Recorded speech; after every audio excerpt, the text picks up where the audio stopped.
चमकौली नाम का एक छोटा सा गांव था जो चारों तरफ से हरियाली और खेतों से घिरा हुआ था। इस गांव की एक खास पहचान थी। गांव के किनारे स्थित एक बेहद सुंदर बाग। उस बाग में रंग बिरंगे फूल, मीठे फल और ऊंचे ऊंचे पेड़ थे, जिन्हें देखकर किसी का भी मन खुश हो जाता था। लेकिन इस खूबसूरत बाग के साथ एक डरावना रहस्य जुड़ा हुआ था। गांव के लोग इस बाग में जाने से डरते थे। उनका मानना था कि बाग के पार एक गुफा है, जहां से अजीब और डरावनी आवाजें आती हैं। कई लोगों का कहना था कि वहां एक जिन्न रहता है, जो राह चलते लोगों को पुकारता है, और जो भी उसके करीब जाता है वह कभी वापस नहीं आता। समय के साथ यह डर इतना बढ़ गया कि गांव वालों ने उस बाग में जाना ही बंद कर दिया। बच्चे, बूढ़े, महिलाएं, कोई भी उस तरफ जाने की हिम्मत नहीं करता था। एक दिन गांव का एक युवक रांझा इस रहस्य को जानने के लिए बाग की ओर चला गया। उसके मन में जिज्ञासा थी कि आखिर सच क्या है। लेकिन उसी दिन के बाद रांझा कभी वापस नहीं लौटा। अगले दिन उसकी लाश गांव के बाहर मिली। इस घटना ने पूरे गांव को हिलाकर रख दिया। अब लोगों का डर और भी गहरा हो गया। गांव में रहने वाला धनु नाम का एक व्यापारी था। उसकी 2 बेटियां थीं, रीमा और सीमा। दोनों को फूलों से बहुत प्यार था और वे अक्सर उस बाग के बारे में बातें किया करती थीं। उनके मन में हमेशा यह सवाल रहता था कि आखिर उस बाग में ऐसा क्या है जिससे पूरा गांव डरता है। धीरे धीरे उनके अंदर भी इस रहस्य को जानने की इच्छा जाग उठी। एक दिन मौका देखकर दोनों बहनों ने बाग में जाने का फैसला किया। सुबह होते ही वे चुपके से घर से निकल गईं और बाग की ओर चल पड़ीं। रास्ते में उन्हें गांव का एक आदमी मिला, जिसने उन्हें वहां जाने से रोका। उसने उन्हें चेतावनी दी कि उस गुफा के पास जाना बहुत खतरनाक है। लेकिन जिज्ञासा के आगे डर छोटा पड़ गया और वे आगे बढ़ती रहीं। थोड़ी दूर जाने पर उन्हें 2 अजनबी लोग दिखाई दिए, जो आपस में बात कर रहे थे।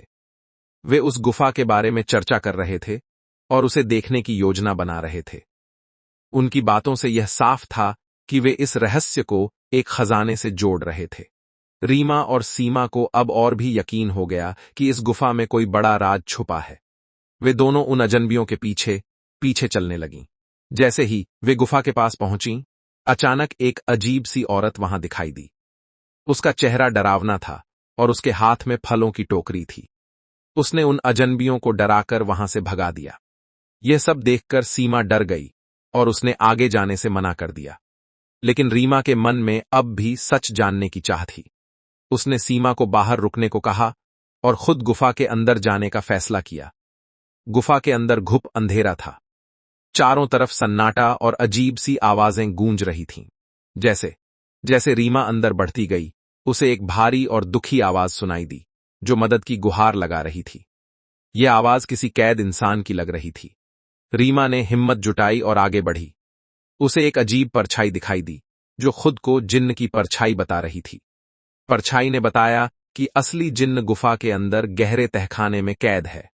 वह कई सालों से बंद है और किसी की मदद का इंतजार कर रहा है। रीमा ने उस जिन्न तक पहुंचने का फैसला किया। हाथ में मशाल लेकर वह गुफा के अंदर और गहराई में उतर गई। तहखाने में पहुंचकर उसने एक भयानक लेकिन कमजोर जिन्न को देखा। वह डरावना जरूर था, लेकिन उसकी आवाज में दर्द था। जिन्न ने अपनी कहानी सुनाई। उसने बताया कि कई साल पहले एक गरीब औरत इस बाग में रहती थी। वह फलों से अपना गुजारा करती थी। एक दिन उसे एक जादुई फल मिला, जिसमें खास शक्ति थी। जिन्न उस फल को चाहता था, क्योंकि वह उसकी उम्र बढ़ा सकता था। लेकिन वह खुद उस फल को नहीं तोड़ सकता था। इसलिए उसने उस औरत से सौदा किया। औरत ने चालाकी से जिन्न से 2 वरदान मांग लिए। पहला, कि बाग हमेशा उसी का रहेगा, और दूसरा, कि जिन्न हमेशा के लिए गुफा में कैद रहेगा। जिन्न को मजबूरी में यह शर्त माननी पड़ी और तभी से वह कैद हो गया। जिन्न ने यह भी बताया कि जो आवाजें गांव वाले सुनते हैं, वे उसकी मदद के लिए पुकार होती हैं, लेकिन लोग डरकर भाग जाते हैं। रीमा ने जिन्न की मदद करने का फैसला किया। जिन्न ने उसे बताया कि उसकी मुक्ति का राज एक चमकदार जादुई फल में छिपा है, जो उसी औरत के पास है।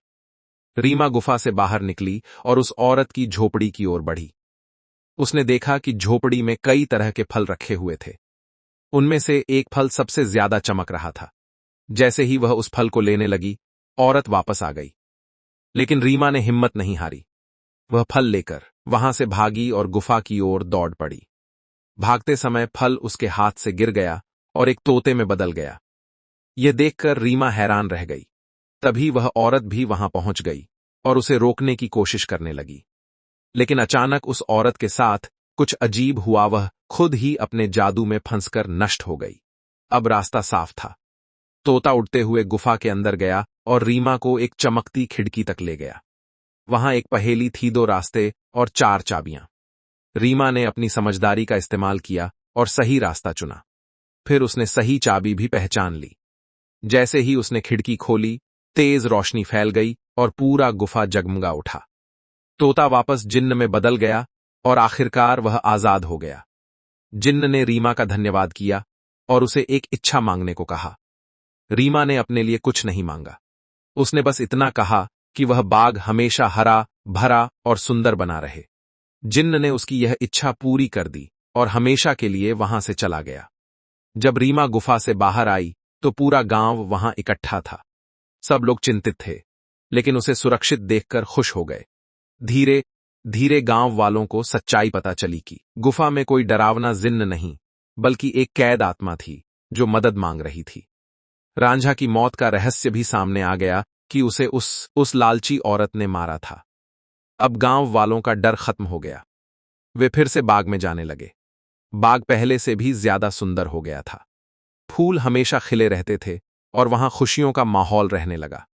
और इस तरह एक बहादुर लड़की की समझदारी और हिम्मत ने पूरे गांव की जिंदगी बदल दी।